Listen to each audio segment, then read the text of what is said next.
And welcome to STOked, episode 30. My name is Chris. I'm Jeremy. Hey there, Jeremy. Hi. Hey, did you notice? Drop the season thing. I know. Well, that's good because it was kind of confusing anyway. Confusing. I mean, it's weird for us because it's like going without pants. Right? Which well, that's not that weird. I am totally doing right now. but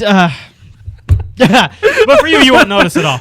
It doesn't. It's not. My legs are not really that white, but yeah, they are. But look how white they look. We're in Washington, man. Well, I know, but they look really white over there. On no the whiter thing. than me, I bet. You want to show any skin before we go on? No, I'm you're good. Okay, I'm good. So coming up, we've got an awesome interview with Craig Zinkievich, the executive producer of Star Trek Online. Yeah. So you're going to want to tune in for that, and we've also got some of your recent feedback that we've requested, and then we've got the news. Why don't we jump right into the news?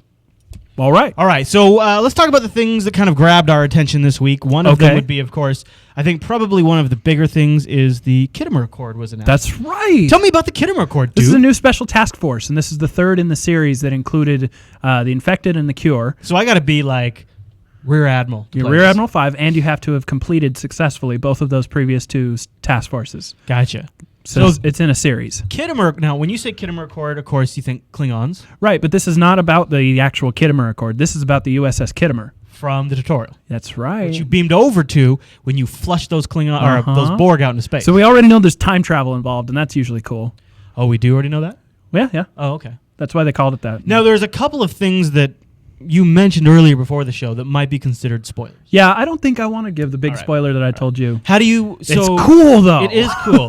You know what? If you want to know, go over to JupiterColony.com, and there'll be a Stoked section in there, and there'll be a thread for this episode. It'll be marked as spoilers. You've been warned. Yeah. So there, if you want to know, let us know, and we'll put it in there. But it is kind of spoilery, but it's very cool. Yeah. I haven't played it yet, and I went ahead and asked for it. Actually, when we went down to Cryptic, we had a chance to talk to Gozer, and this was one of the missions that he told us about, and it was the one that I got most excited about when he was telling us about it. That was months ago, and I remember that this mission really... That was right before launch. Yeah, yep. And I remember the gist I got from it is this mission really kind of brings that whole tutorial. Why were you fighting the Borg? What was wrong with them? Why could you, as such a low-level character, defeat the Borg? Yep. And that is kind of addressed, is my understanding. Yeah. So I'm looking forward to playing this one, for sure. Hopefully, eventually, one day. Now, there's also a secret reward in this mission. Yeah. It's not currently functional, according to a recent dev post. Other than the level 10 drop that you get? That's right. The whole mission drops purple. That's I think epic is what they're calling purples. Purple is epic. Mark 10 stuff, so cool. You can get cool gear from it. But there's also some nice sort of special secret reward for the first time you do it. I like secret. And it's not working yet, but... No, this is just on Tribble right now, right? No, this is live. It did make it out to production. Okay. Sometimes I feel like I just assume this stuff hits Tribble, but I guess it's already been on Tribble for a little bit. It has, yeah. Yeah. All right. Do you want to talk about this kind of a funny poll? One of the things people are talking a lot about is like what's just a general way to sort of improve the overall aesthetic quality of stuff. And one of them is adding like just little characters. I want to sidetrack for just a second here. So they put out a poll asking us what type of ambient creature. What's your favorite critter, basically? Yeah. And you know what I found funny? I found this hilarious though because this is on the tail end of the hubbub about the council, and one of the big things was, are you going to be taking polls of your user base? Yeah. Here it come out with this. Yeah. This is important, guys. Did you notice too that now if you would have asked me what was the most popular animal, Cardassian vole. Yeah, right? Right. Or tribbles, but they're already there. They're already there. But right. voles was the first place I went to because those were kind of like the, pathetic. They're just everywhere in DS9, constantly throughout the series. But God, they're ugly too. But yeah. But by a long margin, the Vulcan Salat, is that how you say it? I don't even know what it is. Well, it's in the animated series. There's actually kind of a cool it's one of the cooler animated series episodes. There's a time travel deal involving Spock going to Vulcan and his pet. They make reference in the original series to Spock's pet, and McCoy's like, he had a pet. That must have been cute. And Spock's like, my pet had fangs. So you get to meet that pet, and that's the pet they're talking about here. So I think that's probably why it was voted. It's a cool animal, and I think I've only actually seen it in the animated series. Ambient critters? I was with you. No, check it out. All right. I was looking at some screenshots of like epic in the Jupiter Force form, I think it is, there's or maybe it's in the official Stowe form, it posts like if you come across a Genesis planet where it's really cool. Right. Post a screenshot. And there's some really like some forest screenshots. Purple lava, love that. Yeah. There's some really neat ones, but you know what? They are kind of bare. Well, you look at them like the big wide ones and they're just bear. There's no animals. All right, yeah. I mean, I can see how that might add something, but I'm not saying put it on the priority list. I'm not saying. I'm saying like let's move on. I'm saying like in 2 years, get to that. You know, that's what I'm saying. Yeah, I'm just I see where people are. I understand why people are asking for them. I don't, but I don't think it's a problem. You know, they have ambient critters in WoW. Yeah. And all you do is smack them, or they die to your AOE effects and make a little cute little squeaky noise. Yeah, but they're nothing. They're not. Yeah. They don't have a purpose. No, I know. It's more for the hardcores who know what these little critters are, and they've heard about them, and now to actually be able to see them. Like some of them that they mentioned, you've never actually even seen in the show. How about as an alternative to ambient critters, ground cover with particle effect insects? Absolutely. Just something to give a little anime. Sure. And again, I don't think it's a big priority, but just something to give a little more texture to the ground. Yeah. To make the more realistic. So there was an Ask Cryptic all about PvP just recently, and one of the things we've heard a lot from you out there when we've asked for your feedback is, in fact, I got a great email that really came up with a fantastic open PvP kind of persistent map idea. There's a really great suggestion thread on the official forums as well. If I can find that, I'll try to include it in our show notes underneath this. The idea that the guy emailed me about was his basic gist is and this is my modified adaptation of it, I guess I should say, is drop in some neutral zones. Maybe take full sector blocks. Take the current galaxy map and just add in some neutral zones, and then those are persistent PvP areas, and then use the mechanics maybe from the capture the flag PvP map where you fly around. The capture and hold. Yeah, the capture and hold PvP. Only have it capture and hold entire planets, systems. Yeah. So the system could have a Klingon emblem above it, and the other system could have a Fed emblem, and then after a certain amount of Klingons have occupied that area for a while, it changes. You want to know one of my primary concerns with any sort of persistent PvP, which I like the idea of it because I think it would finally make PvP worth something. But don't you also want player if you territory? Have persistent open PvP on a server where the Klingons are vastly outnumbered, which I'm pretty certain is the case, isn't that going to be all Fed controlled all the time? That is a problem. Yeah. So there's got to be.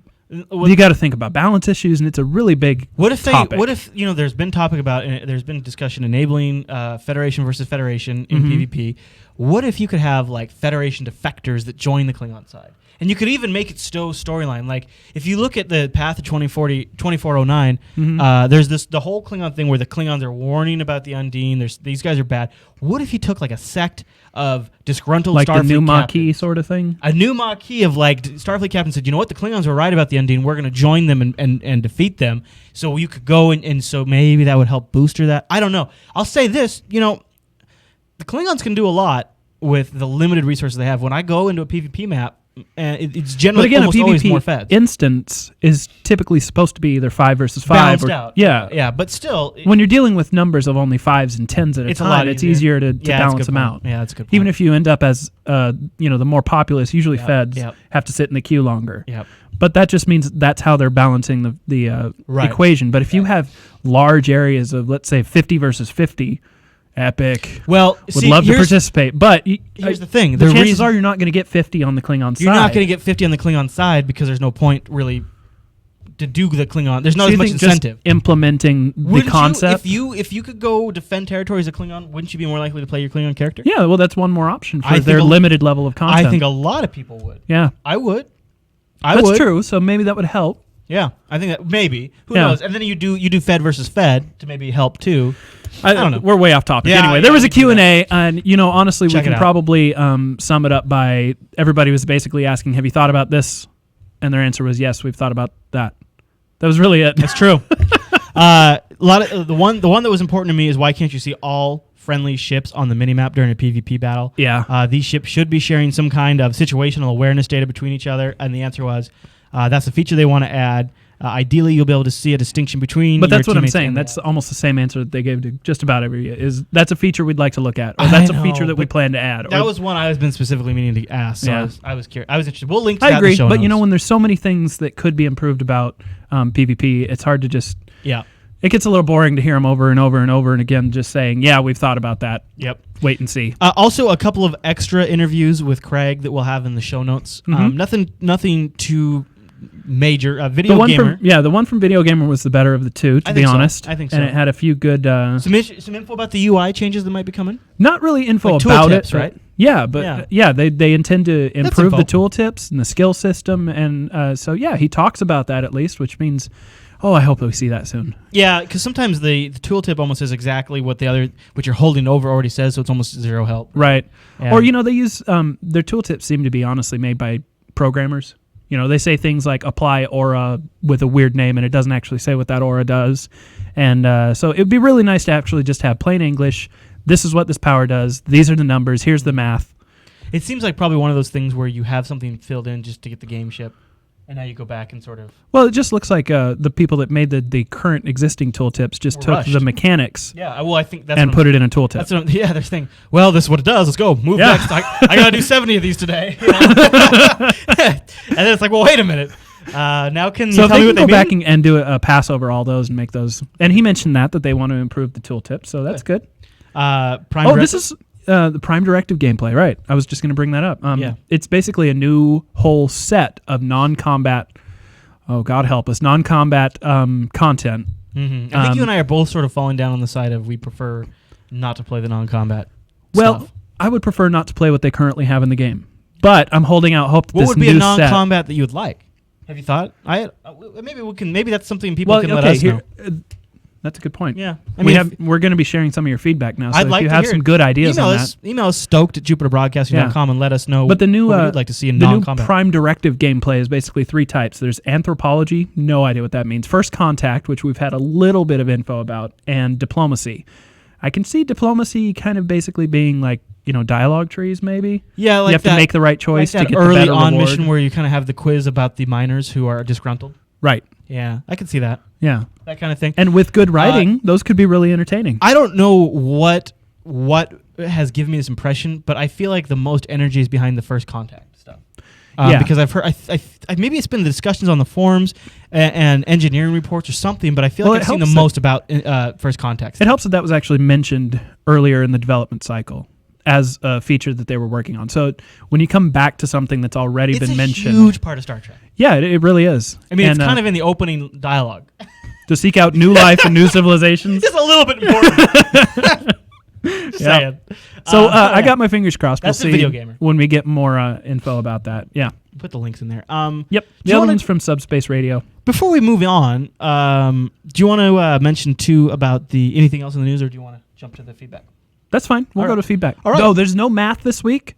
Sorry, we had the interview, which is going to take up a big chunk of the show at the end. So no math. All right. Time. Well, let's get to the viewer mail.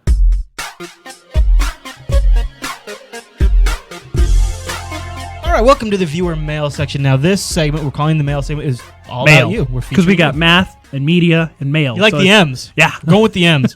And so we want to hear from you. We're doing a light amount of feedback because we've just started this, and then also because of the interview. Yeah. Well, and obviously most of the feedback that we've gotten recently is all in regards to the advisory council. Which most of it actually that we've received is encouraging. Thank you. Yeah. But it doesn't really have much bearing on the show. No, and it's stuff that we're saving for the council as that right. plays out, and we currently don't have a status on that. But probably by the time this airs, we do, because we're recording this earlier. So yeah, so maybe next week. I'm sorry, we don't actually know. So I want to put this out there before we move on. You can email us STOked@JupiterBroadcasting.com. Mm-hmm. We would love to hear. I'm going to put a couple of questions to you. Number one is, what's your idea of the best solution for how to handle PvP? How would you improve PvP? Like in terms of territorial? Mm-hmm. Yeah, what's your idea for a player-owned territory, and do you like the idea of persistent PvP maps?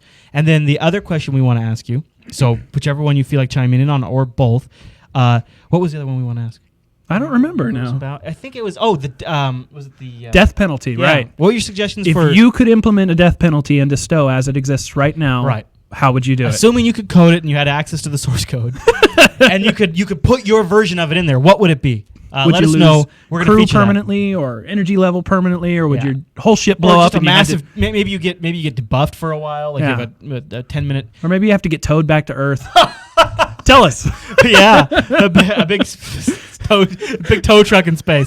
Let us know, and we'll feature that in a future episode. Right. But now, why don't we feature this week's feedback, Jeremy? We don't have any. Oh. No, to be honest, there was so much that is primarily the council feedback, but there's also, most of the other feedback that we received falls under a few categories. There's feature requests, which honestly, not going to make a very good show. I mean, we could just list off a whole bunch of features that people have been requesting. We could save for the council if that plays out. That's what we're going to use it for. If people ask us about the features that you guys have been requesting, we'll hold on to those emails. So if you want to keep sending them, that's fine, but probably not going to make it on the show. I suppose, too, if we saw enough people saying, boy, I'd really like feature X, we could make a show We'd probably end up talking about it. Yeah. Or we could make a math segment out of it. And that's another thing I'm saying. We do get quite a few tips and guides and stuff from y'all out there that have, certain ways of doing things. Mm-hmm. I usually read those myself and try to incorporate those, if we get enough, into a math segment. Yeah. So again, keep those coming. Probably not going to make it into this segment of the show, though, but maybe math. So that could be cool. Some form of it, unless it's something amazing. A lot of the other emails we get are just like, you guys are doing a great job. Yeah, and speaking, it's not just email. We've also got the phone number. But I wanted to say... Right here. I wanted to say, also, if you have the means, video or audio, especially video, this is a video show, would be you remember crazy on a previous episode, we did the What Stowe Needs thing, and we took video submissions and mixed them all together and made a little thing about it. So Word. I love that segment. I'd like to do another one if we get more video submissions. Absolutely. Probably the easiest way to get your voice on the show would be to call us on our Google Voice line here. If you go to jupiterbroadcasting.com, there's a contact us link at the top, but you can also just call us at 425-533-2217, and that's with a 1 in the front because it is the United States of America. That is where we live. You leave us a voicemail, and we will feature it in a future episode. All right. So one last thing is that the remaining bulk of our email are questions, and that's what we're going to be primarily featuring on here. If you have a question for us, if it's a good question and one that we feel we have a good answer for, we'll use it on the show. Yep. And we'll probably paraphrase it, so don't worry about being too eloquent. If you're a form user, we'll do that for you. If you're a form user, don't worry. You can in fact, I would prefer even questions and stuff in the form are better because then the rest of the community can kind of jump in on it and share their ideas. That's right. And it makes it a better question and with more detail by the time we bring it to the show. Right. So Jupiter Colony would be a great spot for that. So email isn't the only avenue. You've got I do have one thing that we're going to include in the show notes, and that is just a link in terms of feature requests. I found a link from the main forums. It's like consolidation. It's a consolidation of everything that people have asked for, including polls that the players have done themselves. Epic thread. It's a great community thing. So be a part of that. Yeah, that's a great thread over it. We'll link to that in the show notes as well. That's really all we have this week. There wasn't any real questions to answer. So you send us your answers to the questions that we've asked, and that'll be next show. All right, so I think next we'll play the interview with Craig. It's got some interesting little things that he talked about. Including a scoop. A couple of scoops. Yeah, I think so. Yeah, I counted 3. Unless they release it like Saturday. Which they probably will. Is there anything before we move on to that? No. Are we going to end the show there? Let's end the show with Craig. What do you say? We'll do it. All right. So I hope you enjoy the Craig interview, and we'd love to hear your feedback and your questions and your suggestions with all the various ways we just mentioned. That's right. All right.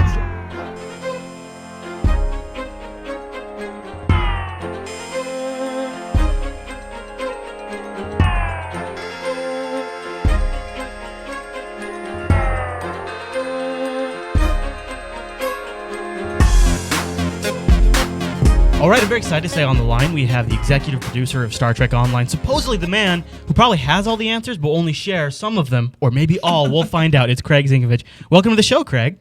Hey, guys. How you doing? We're doing awesome. So we should say you're joining us via Skype, and we've kind of prepared a list of questions, but the conversation will probably just kind of flow. It probably will. Do you want to kick off with our first question? I will. I think this is one that a lot of people have been wanting to ask you guys about, especially through us, is the whole advisory council hubbub that came out almost 2 weeks ago now? It feels like it's been the last 3 years, but yeah, no. The thing rolled out, got a lot of negative feedback, and then kind of it seems backburnered. So can you give us a little feedback on the current state of that project and what it's being retailored to kind of do for where you? It's at this point? Yeah. Well, you guys did kind of outline. It got rolled out at the beginning of April to a lot of very interesting and mostly negative feedback on the STO forums. The community was not really excited about how we rolled that out. So, I mean, the real purpose of the advisory council was not to supplant any of the ways that we interact with the community, any of the ways that we get feedback on what we want to do going forward with Star Trek Online. But it really was try to kind of add even another one, try to get even a more formal, more outward facing way to get that feedback from, people who maybe don't go to the forums. So, but of course, I mean, you felt our pain as well. Yes, we did. And thanks for that. You're welcome. We're trying to make it a better world. So the community spoke, right? And that's what we did. We really kind of listened. I wouldn't say it's backburnered right now, but we are kind of looking at it, taking the community's feedback. I mean, not only are we looking at it in terms of the game, but if the community doesn't like a program that we're trying to put out there, we're going to listen. We're going to react. I mean, expect. We posted a lot of the things that we're going to try to do with the with the program going forward. We're looking at a name change. I think to some of the community, they saw the advisory council as a single entity that would be speaking to us. Well, I think. To be honest, it's been done a couple times in MMOs before. EVE and Star Wars Galaxies both had their own player councils of sorts, and those did end up sort of replacing the general player feedback. And I think that's where a lot of the negativity came from. You correct me if I'm wrong, but people were just afraid that folks like us that were asked to be on the council would then be speaking on behalf of everybody. Right. I mean, anytime that you give a title, anytime that you give special treatment to anybody, it could appear as though you are ignoring another section of the population. Right. But really, that was not our intention at all. So it has been sort of put on hold for a moment while it gets retooled. What specific things are you doing to change it for when it does finally have its big debut? Well, we're definitely looking at making sure, I mean, the name was one of the things that we wanted to change, as well as get the community a lot more involved in it. We're looking at putting elections in place to the point where, the forums, the community can actually vote members to the council. And will that be done through in-game or on the forums or what?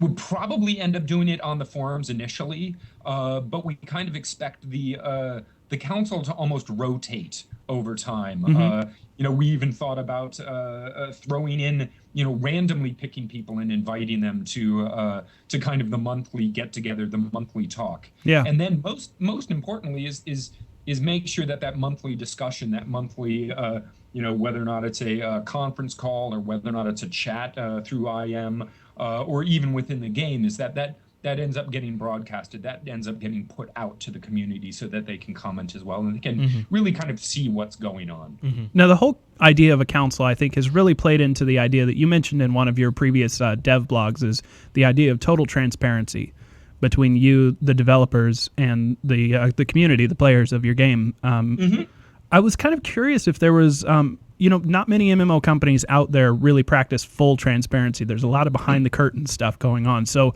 has it been tough trying to convince what was that process like Atari and everybody that maybe it was time to just come out and let the cat out of the bag? It seems kind of like a move that is a lot of risk for you specifically, because you're putting a lot of commitments out there, which is great from a player perspective because it tells us, clear delineation. These are what the things that you guys are shooting for. This is what my monthly payment is going towards.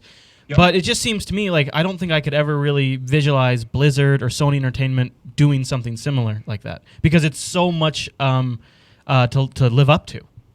What was that process like to come to a decision to be open like that? I think it really came around to every time that we actually explained to the community in detail what was going on, any time that we made a mistake or screwed up and reacted to it, but as we reacted to it, we were as open as we could be about, what was going on, how we were fixing it, who was doing it. The community responded really, really well. Everybody kind of, for the most part, gives you the benefit of the doubt if they know what's going on. And so really it wasn't that difficult. I mean, yeah, it's risky because nobody else does it, but we did it in bits and pieces throughout the development of the project. And whenever we did, and whenever we really talked about it, it's like, look, no, we tried that idea. That just didn't work. Or, oh my God, we totally screwed that up and this bug went and we got to bring the server down and we're working on it really hard. Right. Whenever we actually communicate to the players, they're much happier. They appreciate it a lot more. Absolutely. And quite frankly, I think it is something that that if you are paying $15 a month, you kind of almost have a right to know what's going on and be as close as possible. Can I ask you, was some of that effort to be more transparent, did that process break down for the advisory council? Because I think a lot of people in the forums felt it was a surprise. Now there's going to be things that are obviously outside directly of Cryptic Studios' control, and so it's hard to force that into this process of transparency. But I think the commitment you made, people felt like it didn't happen. The process fell apart for openness. Is that something that you think, now looking back on it, contributed to the strong reaction, or was that just one of these things that this kind of stuff isn't something you just can't plan for? I think you're going to run into stuff like that, and to be honest, there's a limit.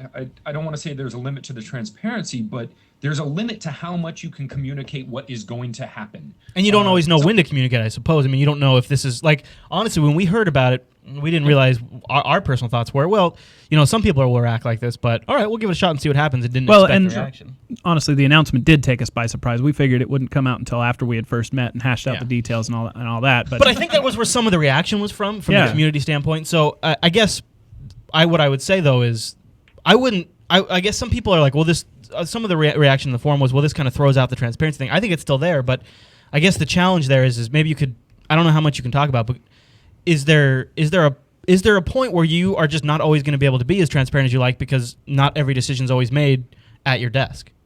No, I don't think it's that. It really is a question of at what point in time do you communicate something to the players? Okay. And granted, we're trying to do it as soon as possible and as early in the development plan as possible. But really, you do kind of have to have a fully formed idea if you're going to communicate anything, right? Do you communicate to the players like, hey, we were thinking about maybe doing something like this? Or do you say, here's an announcement. Now, what I hope the players see is that when we do these things, I mean, we're going to put forth ideas that we have. We're gonna put that stuff out there. We're gonna announce that stuff. But then we're gonna be able to react. Then we're gonna be able to modify that stuff. Well, that's already been apparent. There's been a whole mess of ability changes that have been going out or will be rolling out soon. And you guys are holding a PvP event this weekend to test those. Yes. So that's a good example of it. I mean, you had an idea. These are the ideas. Come try them out with us, and then we'll make a decision on them. But that's an in-game thing. The game mechanic stuff's probably a lot easier than the political idea, concept, community stuff. Yeah. To some extent, yeah. The game stuff, we have a proving ground, right? We have all these things we can put it onto Tribble. We can get people's feedback. We can have you guys understand what those features, what those balance changes are, before they go live and have those discussions. On the subject of Tribble, I was actually curious, how's the reaction been to rolling this out? Honestly, I've been on there quite a few times. It seems kind of empty, but you would have a much better picture of the population levels and all that. How's it going? It's going well. I think, we, with any test shard, at some point in time, you do have to motivate the players to go there. For the most part, the things that we've been pushing so far, when the patch goes up, the people who care the most about the changes that we're putting forth are showing up, are coming over there. When we need load, when we need a whole bunch of people, we will run events like the Play with the Devs event we had a couple weeks back. And another one coming this weekend. By the time this episode comes out, it will have already happened. But yeah. And so, really, what we're doing is we're looking at setting up that as kind of a recurring, come and play with the devs sort of thing to get that load, but also make sure that we communicate when these things go out, that we try to do that stuff as loudly as possible on the forums and other outlets. So you're getting the feedback that you have expected from Tribble, then, like an increase in bug reports and feedback and things like that? Yeah. We're definitely getting a lot of feedback based on the stuff that we're pushing. I mean, can never be too much, right? Right. So I'm not going to say that, we have the perfect amount. It's like, no, I want more. I want more people coming over and playing. So if what you're saying out there, if there's a few Rear Admiral 5s that are bored, they can help you out by going over to Tribble. And test out the new PvP changes and stuff. Not only help us out, but they can help themselves out. What they want help us help you. Like go over there, see what it's like, and actually comment. Actually let us know what they think of the stuff before it goes live. Yeah, absolutely. All right, let's move on to the next question. All right. Well, actually, it's on a similar topic. I wanted to talk to you about a number of the new features that we've either heard announced or rumored or have been not mentioned for a while, and we want to bring them back up. You got a couple favorites that you want to ask about? I have a favorite. Okay. And I'll just come flat out and say that this is my pet feature that I wanted to see. I've got one of those too. I do. It was present in beta. They were only half functional, but we had voices for our bridge officers. Oh, right. And that ended up being removed at release, and we haven't heard much about it. It's been kicked around a few times on the forum, but it seems to be basically not anything that's on the radar. So I was curious about a few things. Is it on the radar? Is it something that you guys still intend to go back to and flesh out? And is the reason that it's on hold might be due to voiceover budget? So we had them in beta a little bit, and they weren't ready to go. We didn't have full coverage. We didn't like the way that it worked. We didn't have a chance to put in all the hooks everywhere where we wanted those bridge officer voices. And so we ended up not doing it for launch. After launch, internally, we actually spent a good few weeks bringing it up to where we wanted it, where all the hooks were in place, where all the VO was taken, where it was all put together. And quite frankly, when we played it, it didn't add let me see if it's kind of a complex thought, I guess. It didn't add so much to the game as what it took away when it wasn't done well. I'm right on board with your statement there because, to be perfectly honest, some of the voiceover stuff that's come out of Cryptic in the past has not been. You don't like, and like also the Klingon trailer comes to mind immediately, and the voice of the Guardian of Forever. So and so there were a couple of places where if you got a wrong piece of VO, or you got a bad piece of VO, or the VO was slightly angry when. No, it's not angry at all here. What's going on? And it kind of interfered with your immersion. Right. It really made the whole thing bad. And so we did a few weeks after launch. It was actually mid to late February where we went through and we played it a bunch and we were like, look, no, this isn't ready. We really wanted to get that out for the season 1 update actually, but it was a feature that we cut, and we kind of looked at it and we were like, okay, there are a lot of other things that the community is really asking for right now. We really have to do, more non-combat, death penalty difficulty slider, memory alpha's got to get fixed, ship interiors, all of that stuff. I wanted to ask you, Craig, you're probably not going to like this question very much, but along those lines, one of the questions that's come up sort of internally inside our fleet is that, wow, do you see that, dude? Yeah, weird. Well, I was going to try to show a picture of it, but I can't. His computer just freaked out. Yeah. The one of the questions is uniforms and new bridges and stuff that shows up in the ship C-store. Interiors and so that kind of stuff will come out. Like I just saw a picture of a new TOS uniform, which looks epic. Mini skirt, Uhura ear thing. I mean, just really looks dialed in. But one of the first comments that you always get from the community is, well, why are they working on this when I want PvP Battlegrounds, or I want the difficulty slider, or I want my pet feature added? So, from the way your resources work, I've always assumed, but I realized, wait a minute, I might be totally wrong, and so I want to make sure I get this right. I always envision there's an art team and there's developers, and sometimes the art team is going to be working on the developers to connect stuff on the back end, so they're just sitting there idle while Cryptic's paying them an hourly wage, and there's nothing for them to do. So you have these other pet things like the bridge interiors or the new ship skin, TOS uniform. Yeah. Exactly. Is that the case? Because I just want to get officially, because that's something I've heard come up a few times now, and so I just kind of wanted to get the official story on that. Yeah, no, exactly. I think it would be perhaps a game developers or producers, best fantasy is that every single person on your team is totally interchangeable, right? But quite frankly, you have specialists. When you get to the point where games are now, we're not back in the early '80s. It's basically a movie studio in a way. The art. You have character artists, you have animators, we have a ship artist team, and the artists on there are really, really good, and they just make ships. We have environment guys. We have designers who do content. We have designers who focus on systems. We have designers who focus on, the different groups that you fight against and the powers that people have. And then you have a software team. And so, quite frankly, our character art team, is not going to be able to help much with the death penalty system, right? Unless there is something really, really inherent to that they can do for us. And so I don't want to say you have to fill their time, but you go through the list and you're like, okay, people want more playable species. Let's work on that. People have wanted more variation to their ship interiors. Let's work on that with those resources. No, it doesn't take a lick away from people working on things like the death penalty or working on bugs or working on any of the other stuff that you mentioned. It's really just kind of a balancing act with the team. Is it kind of could it be said that some of this fluff, as people might call it, the cosmetic stuff is actually in a way easier, and that's why we see so much of it come out before major changes make it to the game? Is it? No, I would not. I'd not say that it was easier. Perhaps it takes less people involved and maybe less testing.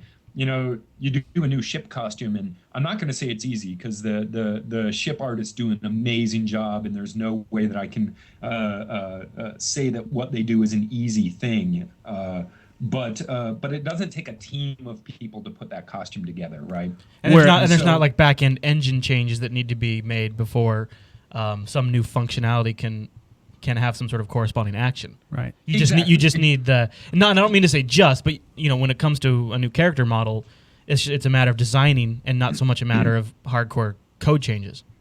Exactly, but really, I wouldn't weigh the ease or the complexity of these things, although I'm sure that's a little bit of a factor. But it really comes down to, like, we have this set team, we have this team of guys, and yeah, I can have the nobody do any work until these 4 people end up figuring out what the difficulty slider is. But that's just not cool, and not getting the players as much as soon as we can. Mm-hmm. Is there anything you can chat with us about what players can expect as far as, and maybe it's still kind of in the planning stages, but the implementation plans for the difficulty slider? Is it going to be like a per instance? You're about to go into this instance. Would you like to set your difficulty, or is it going to be like a game options setting? How is it going to be exposed to the player?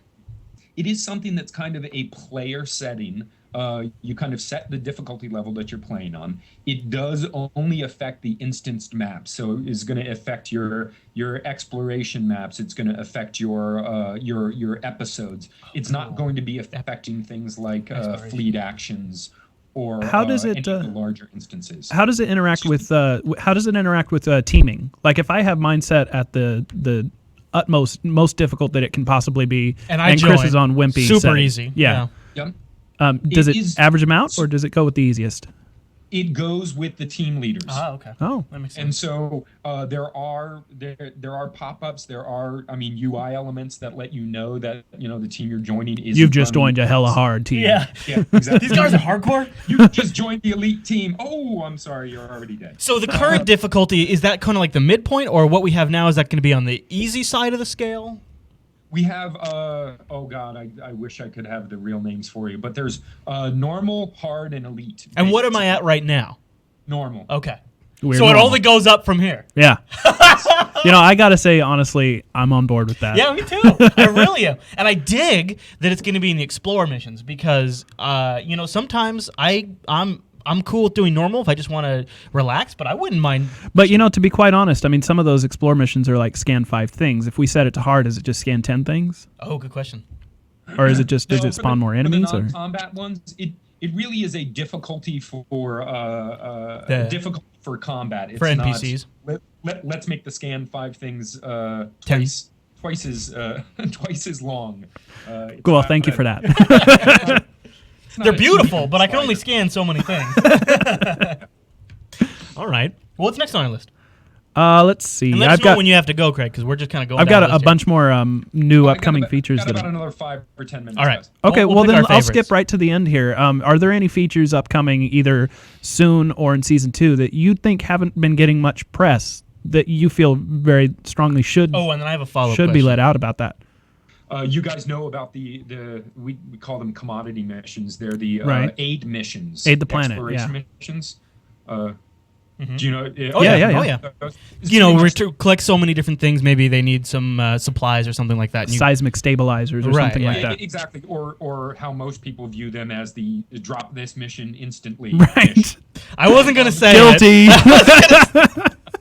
So we're fixing those. We're making those a lot more compelling. We're putting the commodities right in your replicator, although you can get them for cheaper elsewhere. I think the coolest thing about these missions is that currently they give a slightly better reward than other missions, other exploration missions. But one of the other things that we're adding is kind of a treasure bag at the end.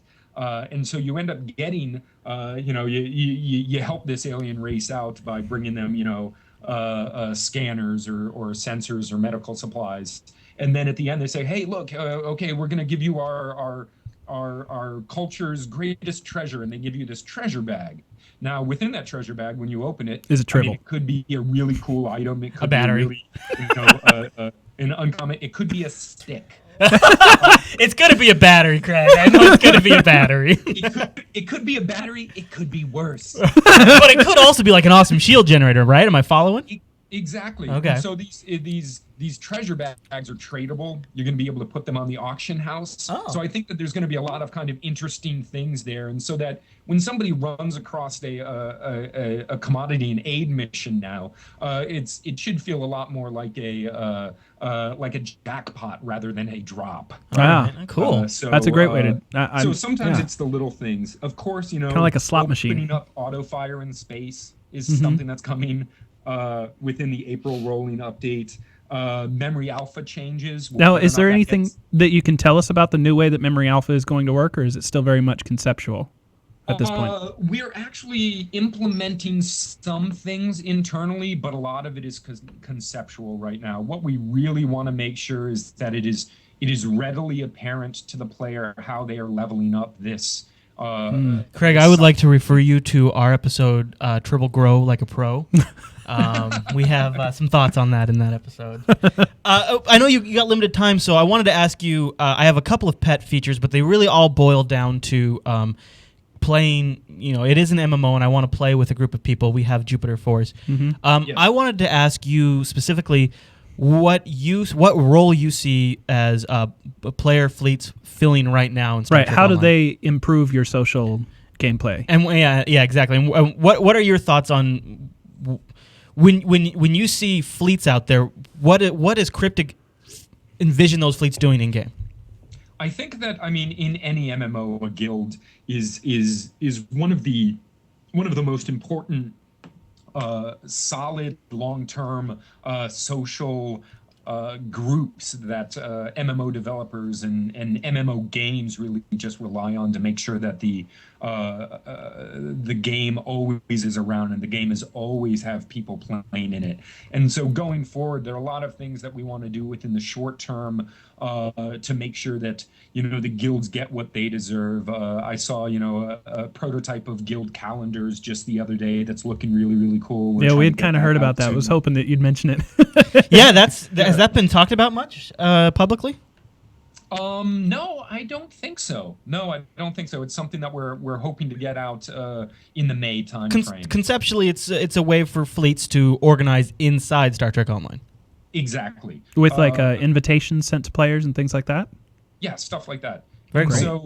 So doing that, making sure that the fleet can look at a calendar, getting logos for you guys, getting a way so that you can kind of create and customize a fleet guild logo is one of the things that we want to get in by season 2. And then what about flying your actual tag over your ship or over your head, is that something that you're planning to add as well? We'll end up. You'll always be able to show your fleet name above your head.